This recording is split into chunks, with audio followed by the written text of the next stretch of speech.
Everyone. तो पिछले class में 10th क्लास के बायोलॉजी में पिछले क्लास में हम लोगों ने चर्चा की थी डाइजेस्टिव सिस्टम के बारे में, जिसमें हमने माउथ टू एनस पूरे ऑर्गन्स और जो ऑर्गन्स हैं various parts of alimentary canals हैं उसकी चर्चा की थी, कुछ डाइजेस्टिव ग्लैंड्स की भी चर्चा की थी, कुछ ओवरव्यू ये भी दिया था कि उसमें कहाँ कहाँ कौन कौन से पार्ट्स में कौन कौन सा एंजाइमेटिक एक्शन होता है। आज हम लोग चर्चा करेंगे buccal cavity and initiation of digestion.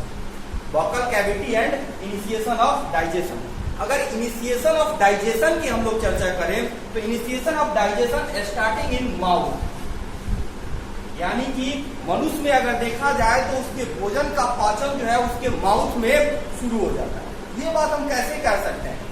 हम लोगों ने देखा है कि डाइजेशन की शुरुआत नॉर्मली जो लोग ऐसा मानते हैं, जिन्हें मालूम नहीं है वो कहते हैं कि नहीं डाइजेशन की शुरुआत मुख के बाद शुरू होती है, लेकिन ऐसा कुछ नहीं होता।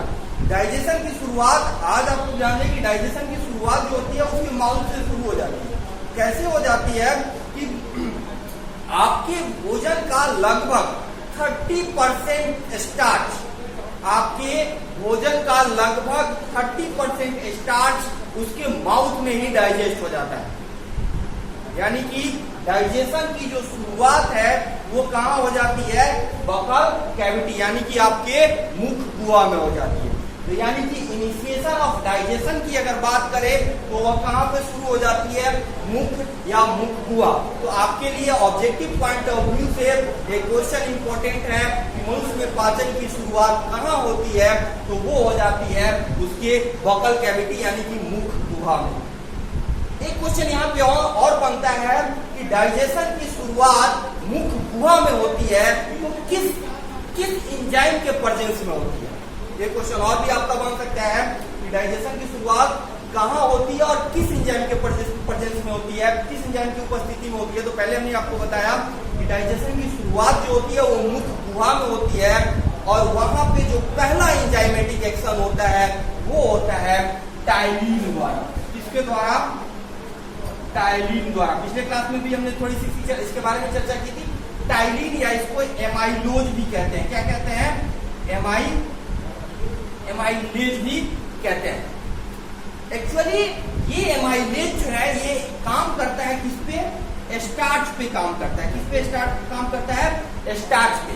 कंप्लीटली डाइजेशन नहीं करता है, लगभग 30% स्टार्च को ये डाइजेस्ट कर देता है। क्या कर देता है? डाइजेस्ट कर देता है। कौन करता है? टाइलिन करता है। कहां पे करता है? In mouth. In mouth.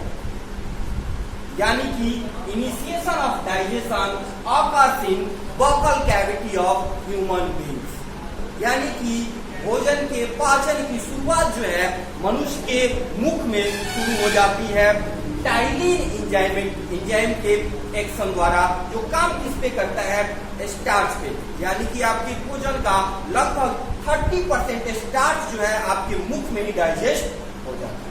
तो 3 क्वेश्चन आप याद रखेंगे। यहाँ पे 3 ऑब्जेक्टिव पॉइंट ऑफ व्यू से 3 इंपॉर्टेंट थिंग है। पहला कि आपके भोजन की पाचन की शुरुआत कहाँ होती है? मुख में होती है या मुख गुहा में होती है। दूसरा, किस एंजाइम की उपस्थिति में भोजन की पाचन की शुरुआत होती है? तो टाइलिन या एमाइलेज भी कहते हैं। तीसरा आपका ऑब्जेक्टिव पॉइंट ऑफ व्यू से इंपॉर्टेंट बनता है कि कौन सा पार्ट ऑफ, चाहे कौन सा इंग्रेडिएंट ऑफ फूड का कौन सा कंपोनेंट, फूड का कौन सा अवयव सबसे पहले डाइजेस्ट हो जाता है मुख में? वो है स्टार्च। यानी कि फूड का, यानी कि आपके भोजन का 30% स्टार्च जो है सबसे पहले डाइजेस्ट हो जाता है। कहां पे? आपके मुख में टाइलिन एंजाइम द्वारा। अब बात ये आती है कि ये टाइलिन एंजाइम जो काम करता है आपके मुख में इस स्टार्च पे कहां से आता है? मुख में कहां से आता है ये एंजाइम? इसका सोर्स ऑफ क्या है? सोर्स का, इस एंजाइम का सोर्स कहां से है? कहां से आता है आपके मुख में? तो आप यहां पे जान ले यह टाइलिन या जो एमाइलेज है वो आपके सैलिवा द्वारा आपके मुख में आता है। कहां से आता है? सैलिवा द्वारा आपके मुख में आता है। यानी कि ये एमाइलेज जो है वो कौन सा एमाइलेज है? सैलिवरी एमाइलेज है, जो आपके लार से आता है। और लार कहां से आती है? तो आपकी ये सैलिवा जो होती है आपके बॉकल कैविटी में 3 जोड़ी 3 pairs of salivary gland present in our buccal cavity in human beings। यानी कि मनुष्य के बकल कैविटी में 3 जोड़ी सैलिवरी ग्लैंड प्रेजेंस होती है। कौन कौन सी होती है आपको नाम रखते हैं। सबसे पहला जो होता है पैरोटिड ग्लैंड, जो आपका जो ये 3rd मोलर है उसके जस्ट ऊपर, आपका जो तीसरा चह जिसको आप लोग बोलते हैं, तीसरे बकल कैविटी, तीसरे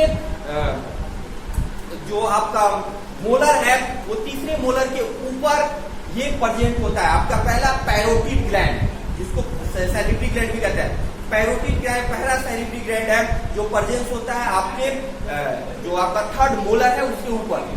दूसरा होता है सबलिंगुअल। अब यहाँ पे लिख देते हैं, पहला जो है यहाँ पे आप नोट कर लें, यहाँ पे सैलिवरी ग्लैंड, ये कहां से आता है, सॉरी सैलिवा, ये कहां से आता है, सैलिवरी ग्लैंड से, सैलिवरी ग्लैंड से आता है। ओके, सैलिवरी ग्लैंड से आता है। ये हमने आपको बताया कि 3 pairs of salivary gland present in buccal cavity of human beings, यानी कि मनुष्य के मुख में 3 जोड़ी सैलिवरी ग्लैंड प्रेजेंट होती है। पहला हम यहाँ पे लिखने जा रहे हैं पैरोटिड ग्लैंड, पैरोटिड ग्लैंड। दूसरा होता है सबलिंगुअल, सबलिंगुअल ग्लैंड। और तीसरा होता है सब मैंडिबुलर, सब मैंडिबुलर, यानी कि 3 जोड़ी पैरोटिड ग्लैंड, सबलिंगुअल और सब मैंडिबुलर। पैरोटिड ग्लैंड हमने आपको बताया कि आपका जो तीसरा मोलर होता है यानी कि तीसरा च होता है उसके ऊपर प्रेजेंट होता है। दूसरा आपका सबलिंगुअल ग्लैंड जो आपके जीभ के नीचे प्रेजेंट होता है। और तीसरा सब मैंडिबुलर यानी कि आपका जो इंसीजर है उसके राइट डिग्री के एंगल पे अंदर की तरफ प्रेजेंट होता है। यानी कि बकल कैविटी में इंसीजर के राइट डिग्री के एंगल पे ये आपका सब मैंडिबुलर प्रेजेंट होता है, जो क्या सिक्रीट करता है, सैलिवा सिक्रीट करता है। यानी कि सैलिवा जो है वो डाइजेशन के इनिशिएशन में सबसे इंपॉर्टेंट चीज है। अगर सैलिवा को मुख से हटा दिया जाए तो शायद इनिशिएशन ऑफ डाइजेशन नहीं हो पाएगा, लेकिन काफी कम, काफी मुश्किल होगा, काफी टफेस्ट होगा। यानी कि सबसे पहला चीज, सबसे इंपॉर्टेंट, सबसे जो टफ सिचुएशन आ सकता है कब, जब आप कोई ड्राई फ्रूट ले रहे हो, सॉरी कोई ड्राई फ्रूट ले रहे हो, कोई भी ड्राई फ्रूट, जैसे आप लोग सूखा भुजा जैसे चना वगैरह लेते हैं, अगर उस चीज को ले रहे हैं और आपके मुंह में सैलिवा नहीं है तो उसके डाइजेशन में आपको प्रॉब्लम हो सकती है। ठीक है, तो यहाँ पे आपने देखा कि सैलिवा का एक बहुत बड़ा रोल इनिशिएशन ऑफ डाइजेशन में हो रहा है। सैलिवा से क्या मिल रहा है आपको, टाइलिन मिल रहा है, जो आपको 30% स्टार्च जो है वो आपके मुख में जो मुख में है वो डाइजेस्ट हो जा रहा है। इसके अलावा रोल ऑफ सैलिवा की बात करें, पे थोड़ी सी चर्चा कर लेते हैं कि इसके अलावा रोल ऑफ सैलिवा क्या है। पहला रोल आपने सैलिवा का यानी कि लार का पहला रोल आपने यहाँ देखा कि इससे क्या मिलता है, हमको टाइलिन मिलता है यानी कि एमाइलेज मिलता है, जो इनिशिएशन ऑफ डाइजेशन करता है, डाइजेशन की शुरुआत करता है, यानी कि ये 30% स्टार्च को मुख में डाइजेस्ट कर देता है। दूसरा एक्शन क्या है, जिसमें एक और एंजाइम प्रेजेंट होता है जिसको हम लोग कहते हैं लाइसोजाइम। टाइलिन के अलावा एक और एंजाइम यहाँ पे प्रेजेंट होता है जिसको हम लोग कहते हैं लाइसोजाइम। पहला एंजाइम हो गया टाइलिन, दूसरा एंजाइम होता है, पहला हम यहाँ पे लिख रहे हैं, यहाँ पे फिर से लिख रहे हैं टाइलिन, और दूसरा एंजाइम होता है लाइसोजाइम। हम यहाँ पे आप तो लिख देते हैं सैलिवरी एंजाइम। ठीक है, तो ये 2 एंजाइम जो होते हैं वो मुख्य रूप से प्रेजेंट होते हैं इनसे निकलने वाले इस सैलिवा में। पहला का एक्शन हमने आपको यहाँ पे दिखाया कि ये जो टाइलिन है वो 30% स्टार्च को डाइजेस्ट कर देता है।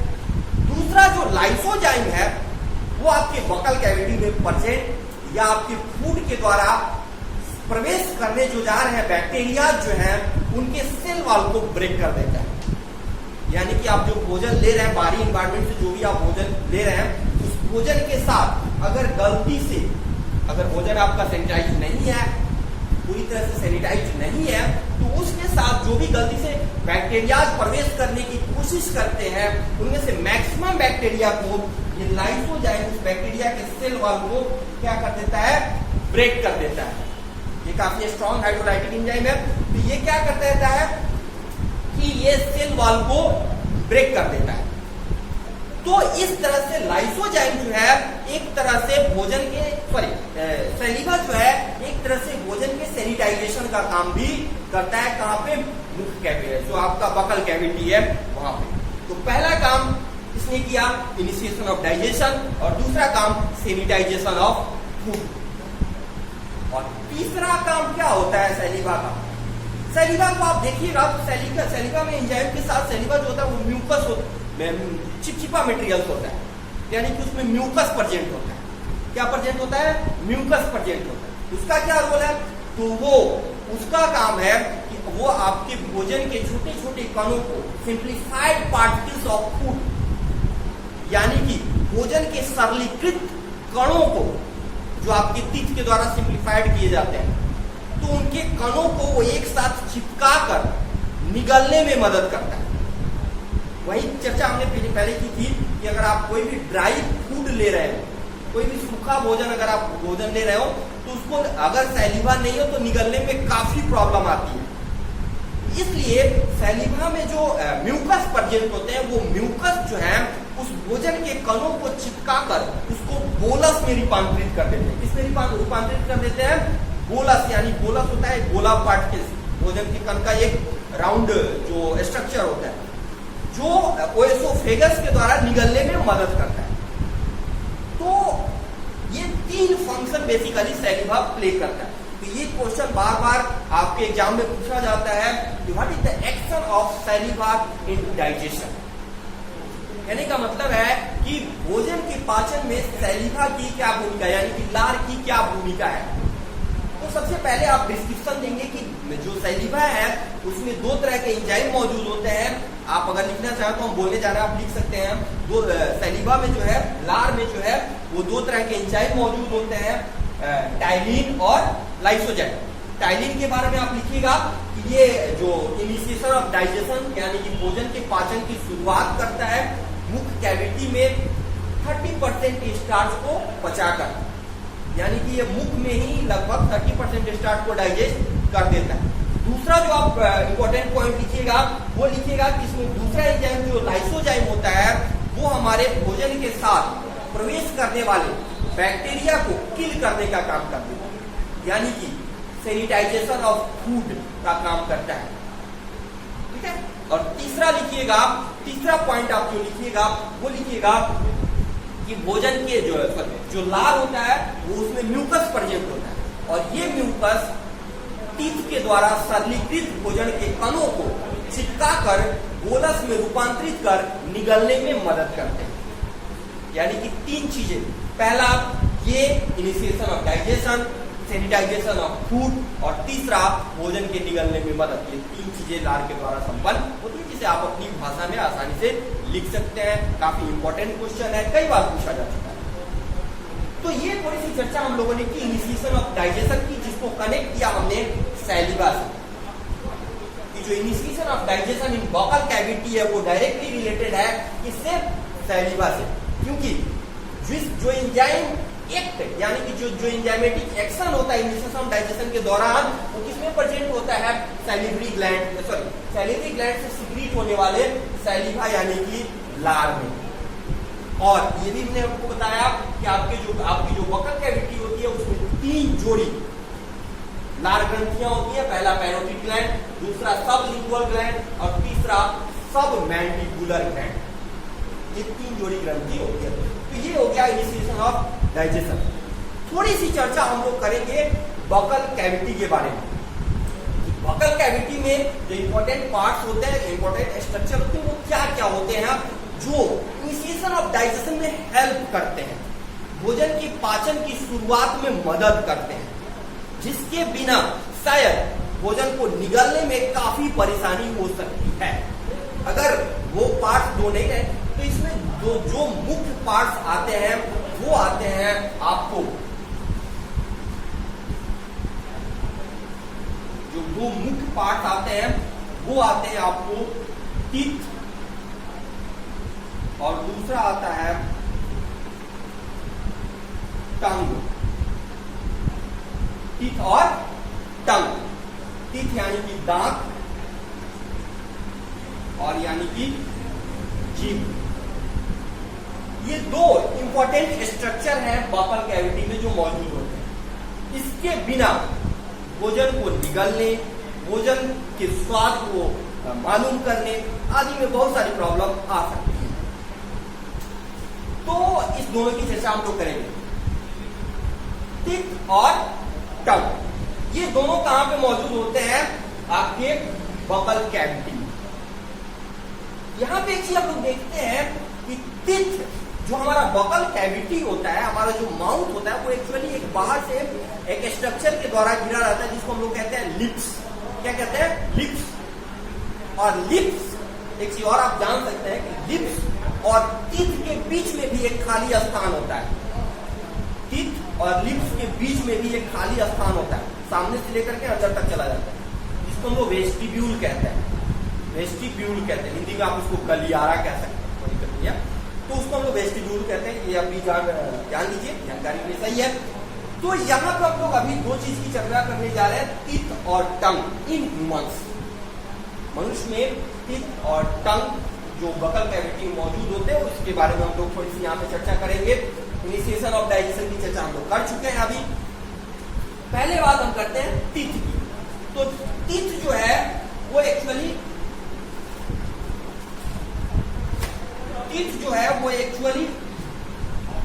बना होता है डेंटाइन का।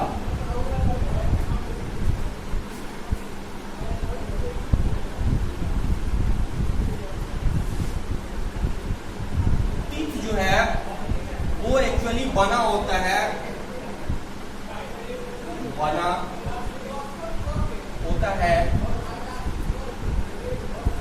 डेंटाइन का। यानी कि आपका जो दांत होता है, मनुष्य का जो दांत होता है, बेसिकली वो किसका बना होता है? डेंटाइन का। ये एक जो आप बोल सकते हैं कि कैल्शियम कार्बोनेट का कार्बनिक मिक्सचर है। यानी कि कैल्शियम कार्बोनेट के साथ इसमें बहुत सारे कार्बनिक यौगिक जो है वो भी मौजूद होते हैं।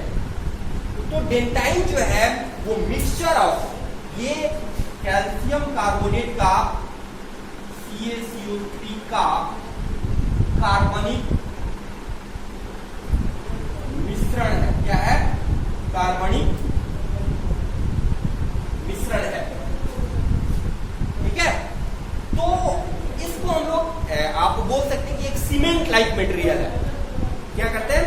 Cement like material. जैसे कोई भी आपको नॉर्मली कोई सांचा ले लेते हैं, उसमें सीमेंट का घोल बना देते हैं, डाल देते हैं, वो सांचा में जिस तरह का सांचा होता है उसी तरह का जो वेल डिफाइंड स्ट्रक्चर बनके तैयार होता है। वैसा ही कुछ सीमेंट लाइक मटेरियल होता है आपका डेंटाइन, जो आपके टीथ को तैयार करता है। तो अगर टीथ की हम लोग थोड़ी सी स्ट्रक्चर की चर्चा करें तो आपका कुछ ऐसा स्ट्रक्चर आपके सामने आता है।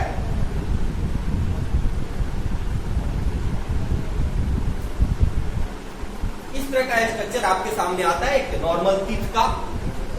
तो ये जो आपका टीथ है वो बना होता है,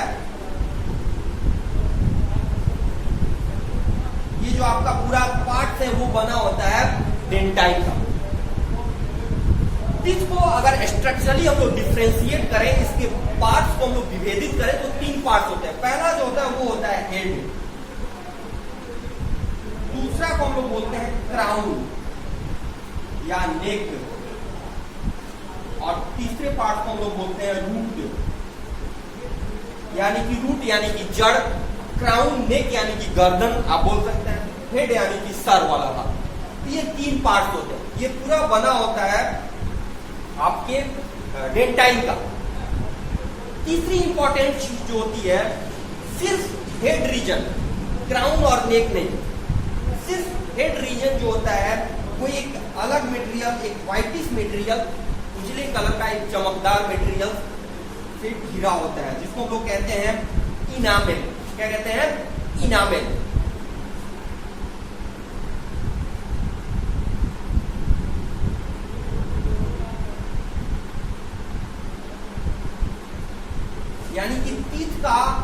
सिर्फ हेड वाला भाग, दांत का जो सर वाला भाग होता है वो घिरा होता है एक व्हाइटिश मटेरियल्स जिसको हम लोग बोलते हैं डेंटाइन। आप यहाँ पे लिख सकते हैं dentine cover, sorry enamel cover. और ये बना होता है किसका? डेंटाइन का, यानी कि टीथ बना होता है डेंटाइन का, और उसका हेड वाला भाग जो होता है, उसका सर वाला भाग जो होता है वो घिरा होता है आपके इनामेल से। किससे घिरा होता है? इनामेल से, जो आपके दांत को चमकीला बना देता है। ठीक है। फिर टीथ के अंदर वाला जो भाग होता है वो पूरी तरह सॉलिड नहीं होता है, उसमें कुछ कैविटी मौजूद होती है। कैविटी यानी कि खाली स्थान मौजूद होता है, जिसको हम लोग कहते हैं पल्प कैविटी। क्या कहते हैं हम लोग? पल्प कैविटी कहते हैं। क्या कहते हैं? Pulp cavity. पल्प कैविटी कहते हैं। आप लोगों ने बहुत बार सुना होगा कि, या आप लोग फील किए होंगे कि आपके दांत में एक अजीब सी झंझनाहट महसूस होती है जब अचानक से कोई ठंडा और गर्म चीज एक साथ आप ले लेते हैं, बस थोड़े से अंतराल के बाद, तो अचानक तेज सी झंझनाहट होती है। या कोई ठंडा चीज आइसक्रीम वगैरह खा लेते हैं तो झंझनाहट मौजूद होती है। ये आप कैसे फील करते हैं? ये आपका दांत कैसे फील करता है उसको? तो ये जो पल्प कैविटी है, ये जो आपका पल्प कैविटी है, यहाँ पे बहुत सारे ब्लड वेसल्स इधर से रूट की तरफ से एंट्री करते हैं, इधर से ब्लड वेसल्स और तंत्रिका कोशिका मौजूद होती है। ब्लड वेसल से इसको न्यूट्रिशन मिलता है, पोषण मिलता है, जिससे इसे वृद्धि होती है, जो भी हो। और आपका जो तंत्रिका कोशिकाएं होती हैं उसको सेंस करती है, जो भी आपको झंझनाहट महसूस होती है, जैसे आपको आइसक्रीम खाते हैं तेज झंझनाहट महसूस होती है, तो वो जो झंझनाहट का जो फील होना है उसको कौन ले जाता है, उस मैसेज को कौन यहाँ से कैरी करता है?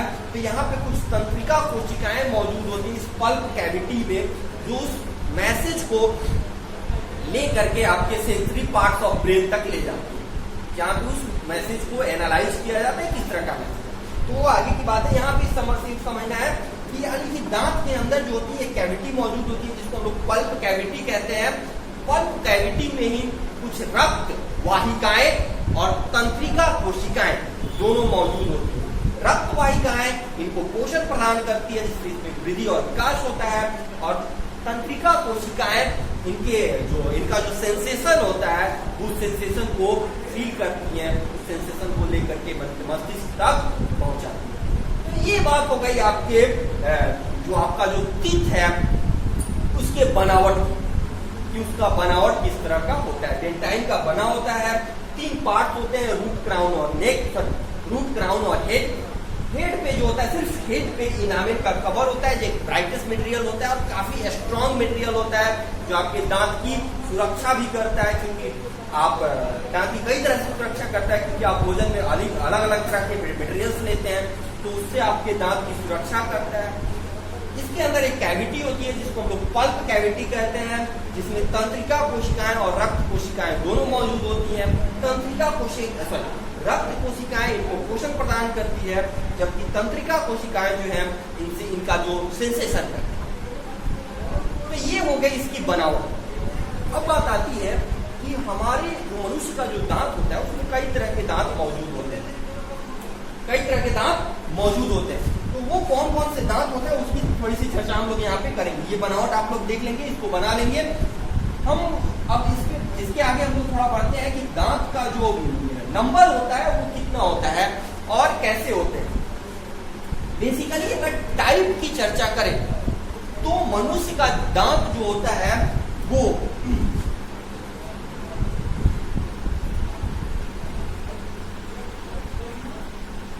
डाइथियोडॉन थीकोडॉन होता है। डाइथियोडॉन थीकोडॉन होता है। डाइथियोडॉन का मतलब होता है द्विबार तंतु। अगर नॉर्मली हम लोग दांत के बारे में देखें तो 3 तरह के दांत होते हैं।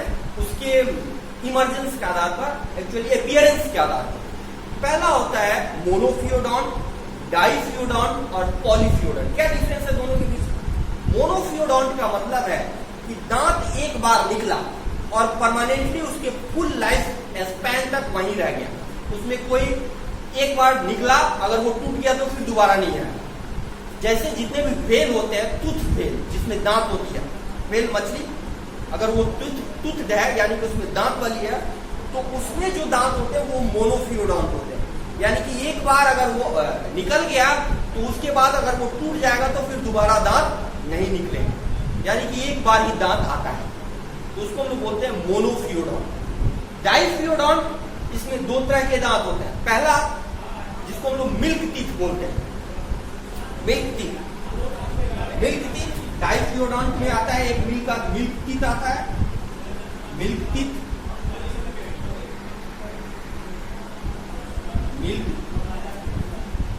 और इसके बाद जो आता है वो आता है परमानेंट टीथ। पहले मिल्क टीथ आता है, उसके बाद आता है परमानेंट टीथ। मिल्क टीथ आता है और एक खास समय के बाद वो टूट जाता है और फिर जो दोबारा उसकी जगह पे जो नया टीथ आता है उसको हम लोग बोलते हैं परमानेंट टीथ। तो मिल्क टीथ के टूटने के बाद परमानेंट टीथ निकल जाता है, लेकिन परमानेंट टीथ के टूटने के बाद कोई टीथ वहां पे नहीं आता। यानी कि एक जगह पे दो बार टीथ का अपीयरेंस देखा जाता है। किसमें? मनुष्य क्या लगभग सभी स्तनधारियों में ऐसा देखा जाता है। तो इसको हम लोग बोलते हैं डाइफियोडॉन, यानी कि द्विबार दंती, दो बार, है ना।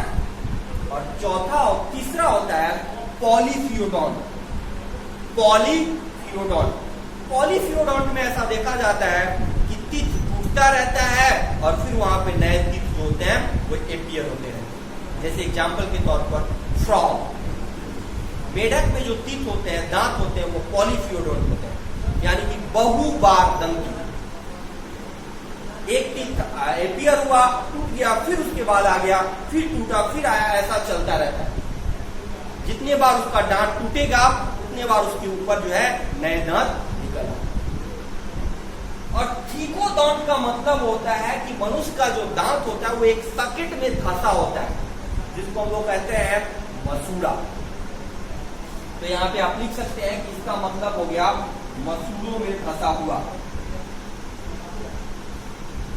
मसूड़ों में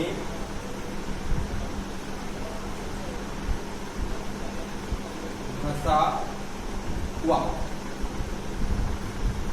यानी कि ट्रिकोडॉन, यानी कि मनुष्य का दांत होता है वो मसूड़ों में धंसा हुआ होता है, जिसको गम्स आप बोलते हैं। मसूड़ा मतलब गम्स। और डाइफियोडॉन यानी कि दो बार अपीयर होता है एक दांत। एक बार मिल्क टीथ आता है, मिल्क टीथ के टूटने के बाद परमानेंट टीथ आता है, परमानेंट टीथ के टूटने के बाद कोई टीथ नहीं आता। उसके बाद अब जो है बहुत सारे साइंस काफी डेवलप हो चुका है, तो बहुत सारे आर्टिफिशियल टीथ भी मौजूद है, जिसे नॉर्मली परमानेंट टीथ टूटने के बाद लोग लगवा लेते हैं डॉक्टर की सहायता से, डॉक्टर के प्रेस्क्रिप्शन द्वारा। तो जो मनुष्य का दांत होता है वो ट्रिकोडॉन डाइफियोडॉन टाइप का होता है। इसके अलावा हम ये देखते हैं कि मनुष्य में कितने तरह के दांत होते हैं। तो मनुष्य के कार्य के आधार पर मनुष्य के दांतों के फंक्शन के आधार पर कि ये जो दांत है उसमें कौन कौन सा दांत क्या क्या फंक्शन शो करता है, उसके आधार पर 4 तरह के दांत इसमें बेसिकली देखे जाते हैं। पहला जो होता है उसको हम लोग कहते हैं कृंतक। कृंतक का मतलब होता है काटने वाला, यानी कि इंसीजर, कैंची, है ना। तो इसको हम लोग बोलते हैं कृंतक, इंग्लिश में इसको बोलते हैं इंसीजर। इंसीजर आई से शुरू होता है, इसलिए इसको इंग्लिश में हम लोग आई से डिनोट करते हैं। दूसरा होता है रदनक। रदनक मतलब होता है पीसने वाला। क्या होता है? पीसने वाला। तो पीसने वाले को हम लोग बोलते हैं केनाइन। क्या बोलते हैं? केनाइन, रदनक। इसको हम लोग सी से डिनोट करते हैं। और तीसरा होता है आपका मोलर। इसको आप लोग च कहते हैं, सॉरी अग्रमोलर, क्या कहते हैं? अग्रमोलर, अग्रमोलर, सॉरी मोलर नहीं, चवर्णक, अग्र चवर्णक, चवर्णक मतलब चबाने वाला, अग्र मतलब पहले, क्योंकि इसमें दो तरह के मोलर होते हैं, अग्र मोलर थोड़ा सा पहले और उसके बाद, पहले एपियर होने वाला और उसके बाद एपियर होने वाला, अग्र चवर्णक। अग्र मतलब प्री और चवर्णक मतलब मोलर, तो इसको पीएम से हम लोग सूचित करते हैं, पीएम से। और उसके बाद तीसरा जो होता है वो होता है, यहां पर हम लोग लिख लेते हैं चवर्णक, चवर्णक यानी कि मोलर, जो अग्र चवर्णक के बाद एपियर होता है, मतलब बाद मतलब टाइम पीरियड। तो ये चार तरह के जो है वो दांत बेसिकली मनुष्य में देखे जाते हैं। और मनुष्य में जो दांतों की संख्या होती है, जो फाइनल जो सारे दांत निकल जाते हैं, तो उसकी संख्या जो होती है वो टोटल होती है, सबको मिला करके जो होती है, सबको अगर मिला दिया जाए तो फाइनल जो दांत होते हैं वो होते हैं 32। मनुष्य में दांत की संख्या, मनुष्य में दांत की संख्या। अब बात आती है कि हमने देखा कि मनुष्य में 4 तरह के दांत हैं, 4 तरह के दांत हैं और टोटल दांत की संख्या 32 है। तो ये जानने की उत्सुकता होती है कि कृंतक कितना होगा, रत्नक कितना होगा, अग्र चवर्णक कितना होगा, चवर्णक कितना होगा, इस 32 में कितने कितने होंगे। तो उसके लिए एक फॉर्मूला आता है जिसको हम लोग टिथ फॉर्मूला कहते हैं। क्या कहते हैं? Teeth formula. तो मनुष्य का जो टिथ फॉर्मूला होता है, टिथ फॉर्मूला जो होता है, आप लोग याद रखेंगे इसको, वो होता है 2 1 2 1 2 3 by 2 1 2 3। पहला क्या है? कृंतक, यानी कि 2 कृंतक, रत्नक उसके बाद है यानी कि 1 रत्नक, उसके बाद है चवर्णक यानी कि प्रीमोलर, 2 प्रीमोलर, और उसके बाद है मोलर यानी कि 3 मोलर। तो ये जो हम लोग लिखे हैं ये ऊपर का है और ये नीचे का है, लेकिन सिर्फ एक साइड का, सिर्फ एक साइड का, यानी कि हमारे दांत के सेंटर से या तो लेफ्ट साइड राइट साइड या तो लेफ्ट साइड।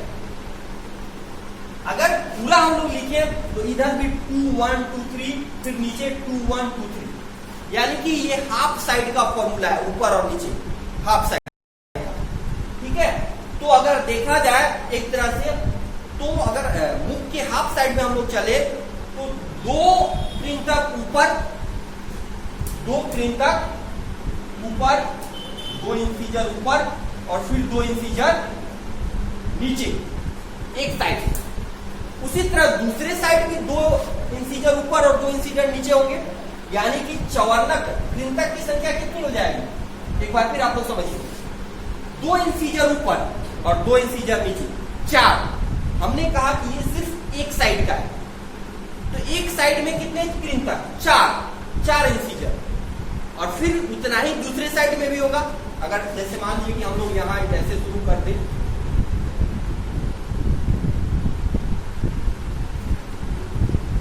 तो ये मान लीजिए कि आधा इधर का और आधा इधर का। तो अगर अब आप इसको आप फॉर्मूला इतना ही होता है सच समझने के लिए। तो मान लीजिए कि अगर कृंतक की संख्या गिने तो 4 और 4 8। फिर अगर हम लोग रत्नक की संख्या गिने तो 2, 1 और 1 2, और 1 3 और 1 4। प्रीमोलर की संख्या अगर हम लोग गिने तो 2 और 2 4, और 4 और 4 कितने? फिर 8। और अगर हम लोग मोलर यानी कि चवर्णक की संख्या गिने तो इधर 6, 3 ऊपर 3 नीचे, और फिर इधर भी 3 ऊपर 3 नीचे, यानी कि 6 6 12। अगर आप टोटल गिने तो 8 और 4 12, 12 और 8 20, और 20 और 12 32, टोटल 32 दांत हो जाते हैं। तो ये हमारी जो है, हमने आपको बार बार बोला, ये जो फॉर्मूला है वो सेंटर से एक साइड का है। ऐसा ही इधर भी होगा, जैसे हमने इधर लिख दिया, लेकिन फॉर्मूला यही लिखा जाता है बेसिकली। समझने के लिए आप इसको इधर लिख सकते हैं, वैसे ही 2 1 2 3 जैसे यहाँ लिखा हो 2 1, तो ये ऊपर का भाग नीचे का, लेकिन सिर्फ आधा। तो इस तरह से अगर देखा जाए तो कृंतक की संख्या 8 होती है, रत्नक की संख्या 4 होती है, चौवर्णक की संख्या 8 अग्रचौवर्णक की, और चौवर्णक की संख्या 12, यानी कि सबसे ज्यादा जो संख्या होती है वो किसकी होती है? चौवर्णक की होती है, मोलर की होती है। तो ये हो गया आपका टिथ फॉर्मूला, दंत सूत्र भी आप इसको कहते हैं।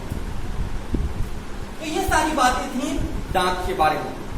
तो दांत के बारे में आप लोग अब नाम से आप जान ही गए कि ये भोजन के कणों को काटने, पीसने और चबाने का काम करता है। और लार में हमने आपको बताया भी कि वो दांत के द्वारा भोजन के कणों को सरलीकृत, यानी कि काटने, पीसने और चबाने के पश्चात जो लार में म्यूकस मौजूद होता है वो उन भोजन के कणों को चिपका करके गोला के रूप में रूपांतरित कर देता है, जिसको हम लोग गोलस कहते हैं। और वो चिपचिपा गोला आसानी से निगलने में जो होता है वो आसानी से निगल लेते हैं उसको, और वो एसोफेगस द्वारा, ग्रसिका द्वारा होते हुए हमारे आमाशय तक पहुंच जाता है। तो ये था दांत के बारे में। अब हम लोग थोड़ा सा जीभ के बारे में जान लेंगे। जीभ जो होता है एक मांसल संरचना होती है। ये एक मांसल संरचना है जिसका एक सिरा जो होता है वो फेरिंग्स के पास फ्रेनुलम से जुड़ा होता है, जबकि दूसरा सिरा जो होता है वो फ्री होता है। अगर जीभ की संरचना हम लोग कुछ बनाए कुछ इस तरह से होती है, ठीक है। ये एक मांसल संरचना है। ये भाग जो होता है वो अटैच होता है, जबकि ये भाग जो होता है वो थोड़ा सा फ्री होता है। बेसिकली इसका काम है ये भोजन को मिक्स करने में, लार के साथ मिक्स करने में मदद करती है, और इस पे कुछ स्वाद कलिकाएं मौजूद होती हैं, टेस्ट बड। क्या मौजूद होती है? स्वाद कलिकाएं, यानी टेस्ट बड मौजूद होती हैं, जो भोजन के टेस्ट को पहचानने में मदद करती है। इसको पहचानने में मदद करती है, टेस्ट को पहचानने में मदद करती है। इसके अलग अलग पार्ट्स पर जो होता है वो मीठापन, खट्टापन, नमकीन या जो भी हो, उसके लिए अलग अलग टेस्ट बड यहाँ पे मौजूद रहते हैं, जो उसके मीठापन, भोजन के मीठापन, तीखापन, नमकीन और खट्टापन को पहचानने में मदद करते हैं। तो कभी कभी किसी कारणवश अगर या तो उस टेस्ट बड किसी कारण से ढक गया, उस पर कोई लेयर चढ़ गया, या सेंसरी सिस्टम वर्क नहीं कर रहा है, या जीभ जो होता है काम नहीं, किसी चीज से वर्क नहीं कर पा रहा है, तो उस समय आपको स्वाद पहचानने में दिक्कत। तो बेसिकली जो जीभ का काम है वो है आपके भोजन के स्वाद को पहचानना, कि इसमें टेस्ट बड यानी कि स्वाद कलिकाएं मौजूद होती है, और दूसरा भोजन के कणों को, छोटे छोटे कणों को लार के साथ मिक्सअप करके उसको गोलस में रूपांतरित करने में मदद करता है। तो आज का जो हमारा टॉपिक था वो हमने आज चर्चा की वोकल कैविटी, जिसमें हमने देख लिया कि टीथ टंग क्या क्या रोल है, और इनिशिएशन ऑफ डाइजेशन कैसे होता है, कौन सा एंजाइम सहायक होता है, और सबसे पहले कहाँ पे कौन सा इंग्रेडिएंट ऑफ फूड डाइजेशन। आज के लिए बस इतना ही। अगले स्टेप में हम लोग चर्चा करेंगे एंजाइमेटिक एक्शन ऑफ